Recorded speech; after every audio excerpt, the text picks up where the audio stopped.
Hi, how you doing? And welcome back to another video on the channel. What we have for you today is our preview video going into Game Week 19, which actually starts tomorrow. Not a lot of time between game weeks at all. As I'm recording this, Game Week 18 is still going on. We've still got the Spurs game and the Chelsea game to be played. Spurs is just underway, I believe, at the moment. And going to talk about my team, how I've done, how I'm going to do, decisions that I need to make moving forward, especially now that we've had. Man City have got a double game week in game week 20 and game week 23.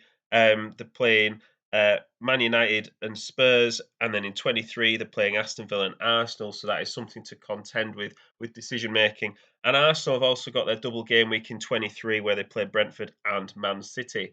So let's get into it. So we've got my review of game week 18 here, and whilst it's still going on, all my players have actually played.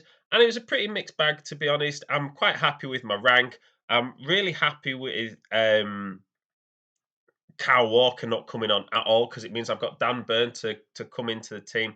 So his points aren't taken into the overall points there. So it will be a 59-point game week, which I'm assuming will probably keep me round about where I am now. So I'll probably drop a bit in rank because I won't have any Spurs or Chelsea players getting points.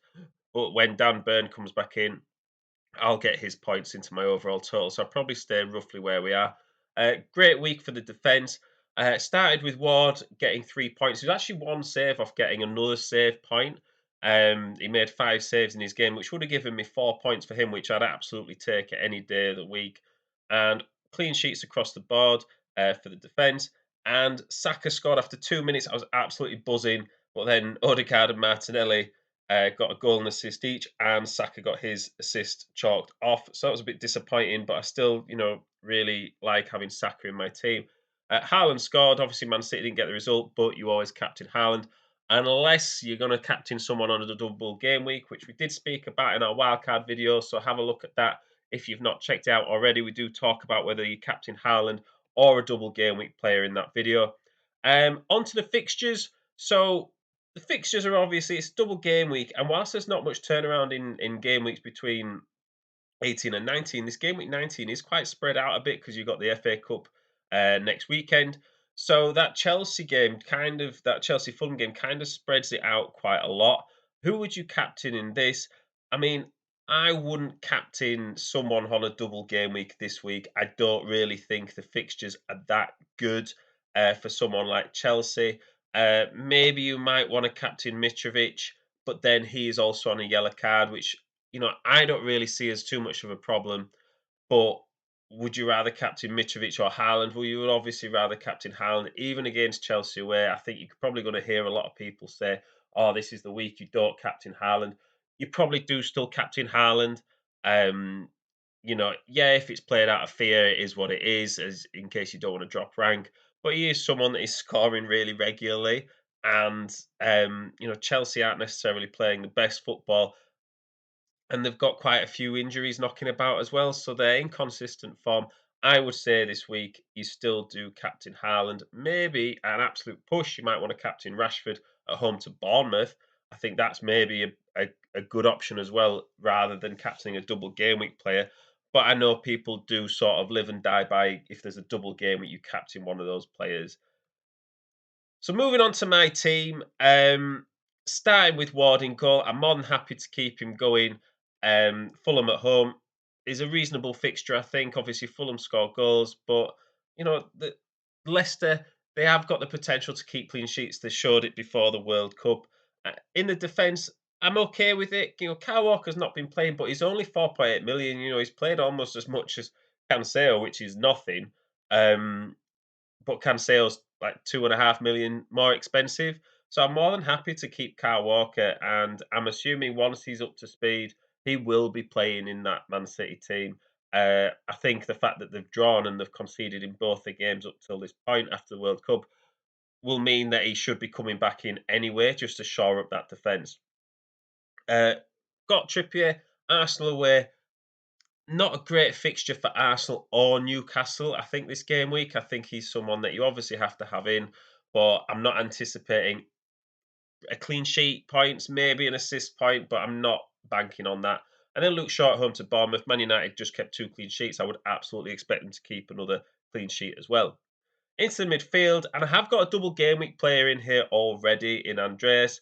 Um, Pretty good, fixtures really. If you've got him, whether you'd get him in for this remains to be seen. As we spoke about at the start, you've got Man City and Arsenal. Man City having 2 double game weeks in the near future. Arsenal also having a double game week in the future. Is it better to save your transfer and, really hone in on those, which, to be honest, will probably be better games than the ones you've got at the moment? Probably. Um, I think it depends on how you manage your transfers and how you plan ahead, whether you're going week by week, in which case, if you bring in, say, Mitrovic this week, then you might transfer him out for somebody with a double game week next week. But then that doesn't also take into account you might need to transfer in reserve in case you've got an injury or a suspension that you want to kind of take into account. Um, which I think you do need to think about if your bench is very thin. If you've got a bench with players that you feel comfortable coming in, you can be a bit more aggressive with your transfers because you know you've got the cover in case somebody does get injured or does get suspended. You can just sub them out for a week. So it depends on your bench, really. Strike force as well. I'm going to captain Haaland. I don't see, why you would move away from him, even if teams have double game weeks. I think he is an absolute must captain. And believe it from me, I didn't have him earlier in the season. It was awful. So, if you want someone with experience in not captaining Haaland when everyone else does captain Haaland, I can tell you firsthand that it's not great. So I'm definitely going to captain him because I was absolutely sick and tired of missing out on all those points. So maybe if other people do captain Haaland, might benefit me for a change. The bench is pretty straightforward. I've benched Dan Burn. Like I said, I don't really fancy that Arsenal game very much. Patterson at home against Brighton does look appealing, but I don't think I would take anyone out for that. I wouldn't take out Shaw or Walker.